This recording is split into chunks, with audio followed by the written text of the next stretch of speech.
किसान साथियों, आज हम बात करेंगे इफ़को की सागरिका के बारे में। सागरिका कितनी तरह से आती है, धान की फसल में कब इस्तेमाल करना चाहिए, इस्तेमाल करते हैं तो फ़ायदा क्या मिलता है, ये तमाम जानकारी की आज हम विस्तृत जानकारी आपको देने वाले हैं कि हाँ, सागरिका धान में कब कितनी मात्रा में आपको प्रयोग करना चाहिए। तो आज की ये पूरी वीडियो किसान साथियों ज़रूर देखिएगा, और जो भी आपके मन में सवाल हो, जो भी आपके मन में सुझाव हो, आप कमेंट भी कर सकते हैं।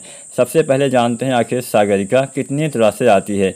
किसान साथियों, सागरिका मुख्य रूप से दो तरह से आती है। एक तो आती है दानेदार रूप में, एक आती है लिक्विड रूप में। अब सागरिका दानेदार भी दो तरह से आती है, एक आती है सागरिका Z++ और एक आती है सागरिका गोल्ड, और एक तो आता है लिक्विड रूप में सागरिका लिक्विड, या फिर सागरिका तरल भी आप बोल सकते हैं, जो भी आपको बोलना हो। लेकिन ये तीन तरह से सागरिका आपको बाज़ार में देखने को मिल जाएंगी। आज हम इन तीनों के बारे में आपको बताएंगे कौन सी बेस्ट रहने वाली है और किसका इस्तेमाल कब करना आपके लिए फ़ायदेमंद साबित हो सकता है। तो पूरा वीडियो किसान साथियों आप ज़रूर देखिएगा। सबसे पहले यहाँ पे हम बात करेंगे सागरिका दानेदार के बारे में, जो दो तरह से आती है, सागरिका Z++ और सागरिका गोल्ड। सबसे पहले बात सागरिका Z++ की ही करते हैं। सागरिका को समुद्री शैवाल के अर्क यानी रस से बनाया जाता है। अब सागरिका Z++ में क्या क्या पाया जाता है? प्रोटीन, कार्बोहाइड्रेट, अकार्बनिक लवण, विटामिन के साथ साथ अन्य बहुत सारे पोषक तत्व उपलब्ध होते हैं, जो पौधे के वृद्धि वाले हार्मोन्स होते हैं, auxin, gibberellin, cytokinin, beaten, mannitol, ये भी उपलब्ध होते हैं। इसके साथ साथ कुछ तत्व इसमें अलग से भी मिलाए जाते हैं, जैसे जिंक, बोरोन, कैल्शियम भी इसमें मिलाए जाते हैं। यानी इसमें माइक्रो न्यूट्रिएंट्स आपको मिल जाएगा, जो आपके पौधे के जड़ों के विकास, मोटी मोटा कल्ले के फुटाव में, पौधे के हरियाली लाने में हेल्प करने वाले हैं। तो ये तो हो गया सागरिका Z++। सागरिका गोल्ड की भी बात करते हैं, तो सागरिका गोल्ड में ये सारे विटामिन तो होते ही होते हैं, इसके साथ साथ इसमें ह्यूमिक एसिड और फ्लोविक एसिड पाया जाता है, जो पौधे के जड़ों के विकास में विशेषकर मदद करता है। तो बस आपको तय करना है कि आपको डालना क्या है। अगर आप चाहते हैं कि माइक्रोन्यूट्रिएंट्स के साथ साथ ह्यूमिक एसिड और फ्लोविक एसिड भी आपके पौधे को मिले, तो आप सागरिका गोल्ड का इस्तेमाल कर सकते हैं, अन्यथा आप सागरिका Z++ डाल सकते हैं। अब डालना कब चाहिए ये भी जान लेते हैं। दोनों में से कोई एक का इस्तेमाल करना है, या फिर आप दोनों में आधा आधा मात्रा मिला के भी इस्तेमाल कर सकते हैं। बेहतर अगर कोई एक ही डालें तो अच्छे से काम कर पाएंगे।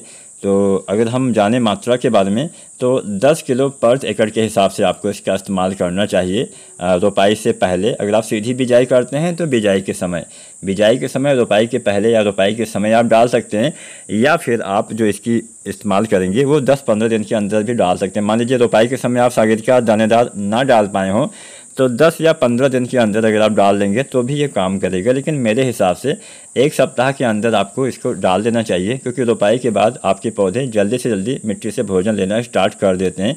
हाँ, अगर आप बुआई करते हैं सीधी, तो उसमें आप 1 महीना तक भी डालेंगे तो काम चल जाएगा। तो ये तो बात होगी कि हाँ, कब आपको डालना चाहिए, कब आपको लाभ मिलेगा। मात्रा मैंने बता ही दिया, 8 किलो से लेकर 10 किलो पर एकड़ के हिसाब से आपको इनका इस्तेमाल करना चाहिए।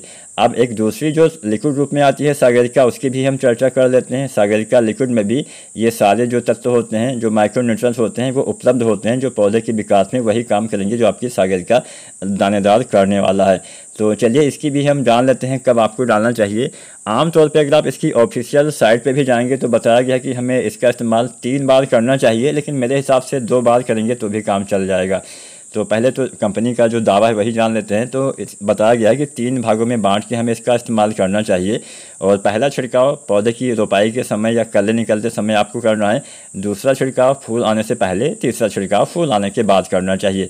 अब मेरे हिसाब से आपको कब डालना चाहिए वो भी आप जान लीजिए, बाकी आपकी मर्जी। तो आपको पहली बार इसका इस्तेमाल करना है रोपाई के 20 दिन के आसपास, दूसरी बार इसका इस्तेमाल करना है गबोड अवस्था में, तब भी काम चल जाएगा। मात्रा 250 ml पर एकड़ के हिसाब से लेना है।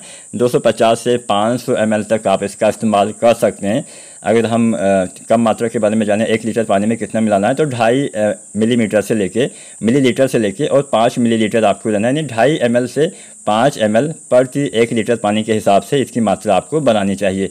तो बस आपको पता चल ही गया होगा कैसे आपको इस्तेमाल करना है। इसके इस्तेमाल से पौधे में विकास होता है, पौधे में कल्ले का फुटाव होता है, जड़ों का विकास होता है, पौधे में भोजन अच्छे से बनता है, भोजन का निर्माण सही से करवाता है, बीमारी से आपकी फसल को बचाता है, बहुत सारे काम करता है।